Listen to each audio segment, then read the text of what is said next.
እንዴት ነው ሳልወድን ያገባው ልበለው? ሳልወድን ያገባው ሁለታችሁ ናችሁ የምትጎዱት። የበፊት ፍቅረኛዬን ለመርሳት ነበር እኮ ያገባሁት። በመላመድ ማፍቅረው መስሎኝ ነበር፣ ግን የሱ ጥሩነት ካሜሮ በላይ ሆነብኝ።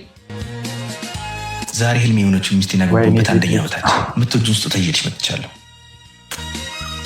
ግን የአብዛኛው ሴቶች ትሩ ስቶሪ ይመስለኛል። አውቃለሁ ምንም የሚወዱትም ያገባ ይመስለኛል። ስሜቴን አሸንፌ ነው። ትንሽ ሞክሪ፣ ትንሽ ብቻ ወይ መርሳ ምናምን ነገር ካልሆነ ለእኔ ጥሩ ነህ፣ ግን አላውቅም ለምን ማፍቀር እንደከበደኝ። ቃሉን አትጥሩ። ጥሩ ስሜት እንዲሰማሽ የቻልኩትን ሁሉ እሞክራለሁ። እንደውም ለምን ከከተማ አንወጣ? ሁሉም ምትረሽ እኮ ትችያለሽ። እባክህ ከዚህ በላይ አትጎዳ። ግን እኔ የምላችሁ ሴቶችን መንከባከብ እንዴት ነው? ሴቶችን ያረቃሉ ወይስ እንዴት ነው? ነገር አይገባኝም። ይህ ስሜት ሊስተካከል ይችላል። በፍጹም እንደዚህ ማለት አይችልም። እኔ ይህን ማድረግ አልፈልግም። እሺ ምን አድርጌ ላስደስትሽ? ወደድሽ? ከዚህ በላይ ምን ያድርግልሽ? ከዚህ በላይ ምን ያድርግልሽ? አንዳንድ እውነታዎችን እየመረረን ቢሆን መቀበል አለብን። እና በቃ ነገባው የበፊት ህይወቴን ለመርሳት ነበር። በመላመድ ውስጥ የማፈቅር መስሎኝ ነበር፣ ግን ተሳስቻለሁ። እና ከዚህ በላይ አቅሟ በላይ ጥሩ ሆነላት።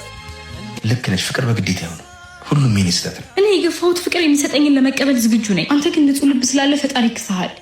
ደህና ሁን።